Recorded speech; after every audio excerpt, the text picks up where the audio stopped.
You know, I'm just a glutton for punishment. I've given up completely on making friends, and I'm just gonna say what nobody else wants to say. Crash Bandicoot 4 deserved its underwhelming sales. I raised an a-hole! I'm not gonna act like that's why Crash Bandicoot is fucking dead. Again, I'd assume the bad sales play a role, but it's more likely so Activision can focus on live service multiplayer games. So, who's the a-hole now? I really don't care why the decision was made. I assumed everybody loved Crash 4, calling it the best game aside from Crash 3 because that has to be the best. But if we had gotten a Crash 5 or that Spyro crossover thing, it would have probably been a worse version of Crash 4. If you're intrigued yet, consider hitting the like button. Just kidding. And you might be wondering, why do I hate Crash 4? It's so creative, it's pretty, has a lot of details, a lot of different gameplay styles, and the completion demand is unsurpassed. That's kind of the problem getting full completion. The most important thing about a Crash game for me was completely fucked. Really is too bad they had to ruin Crash Bandicoot again. First time it was unfinished games, then whatever this is, and finally everything looks good on paper, but the end product just isn't right. It's kind of like how FromSoft games keep getting harder, even if it isn't properly balanced, or any game that wants to be like Souls. But despite popular belief, I still don't consider Elden Ring to be a bad game, while Crash Bandicoot 4 definitely is. The game is extremely difficult, that's the main issue, but it's also not the issue. I can get past the difficulty, even if you have to go through an extremely hard level, and then pull off a weird platforming stunt at the end, if that was it. But they decided when it comes to full completion, why not throw at you everything they can? You see, they added something called a perfect relic. This means you have to be perfect, get every single box, and you can't die. Not being allowed to die was something the first game did, and it wasn't really a good thing. No checkpoints aren't fun, that's why Crash 2 got rid of it, and the Insane Trilogy version of Crash 1 is no longer like that. So you'd think they'd do the intelligent thing and keep the feature removed, but no. Instead, they reinstated it into levels that are much harder and much longer. This means the game is extremely stressful, no mistakes allowed, and that wasn't enough. You know the boxes, the things you collect? Well, unless you have a guide, you probably won't get them all. In fact, playing casually, you will miss tons of boxes, which never used to be a thing. But I guess that's not artificial difficulty. They hide them in stupid locations, places you'll never look, and your no-death run must be done simultaneously. Miss a box anywhere and you just start again? What could be better? Okay, so let's say you played the game to death and you're really, really good. You've memorized the location of every single box in the game.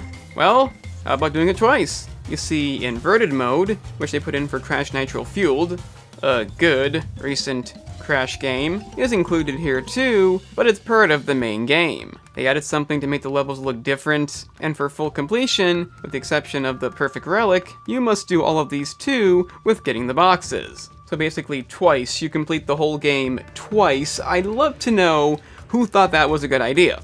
Not to mention the other playable characters being Tawna, Dingodile, and Cortex already have you playing certain levels twice, so it becomes 4 times. You get it? Because Crash 4, if any non-anticipated game did something like this, even if it wasn't extremely hard to beat, it would be getting called out for it. And get this? That's not even it. The relics, one of my favorite things, one of the best skill-based challenges in any game, is also ruined. They didn't work in the Insane Trilogy because the levels weren't designed for them, and obviously they don't work here either. Only this time, instead of giving you running shoes, they give you some fucked up spin move. That's what we're supposed to use. They have the goal to include developer time relics. Good fucking luck. But the combination of this shit together makes getting 106% completion fucking awful. I don't want to do it, but that's the whole point. If it was Grand Theft Auto, I wouldn't care. It's not what those games are about. Nobody really finds side missions that much fun. But for Crash Bandicoot, it's why I play it. Finding new routes, collecting the items. I don't want to play the game without doing that, and you kind of have to. What they expect you to do is just ridiculous. And even if you are playing casually, something not commonly said until this came out, the game is still really fucking hard. They added a mode when you can't get game over, but you still die repeatedly, and I don't see the point. Everything else, gameplay-wise, design-wise, is great, but given what I just said, it doesn't matter. Not to mention, it excludes everything past Part 3. I don't think the storyline of a Crash game warrants doing that. And aside from breaking the fourth wall a few times, something like Crash Twinsanity had a much better narrative. I really enjoyed the tone and comedy of that game, but this is fine, but it's not memorable. There are a few good ideas, but Twinsanity was way better, and I don't like the idea of it being excluded. It's just more pointless shit. And given they lazily made the game as hard as they could, without any thought toward balance or common sense, I don't care if it's the last game. Never thought I'd say that, but given the fact that they skipped the PS3, skipped most of the PS4 with one game at the end, and this is what we get, I don't care if it's the last game. Just another letdown of 2020, and given that I never lost anybody to COVID, it may be the worst thing about that year for me. It's absurd. Unthinkable. Why? Because... Oh, right. That.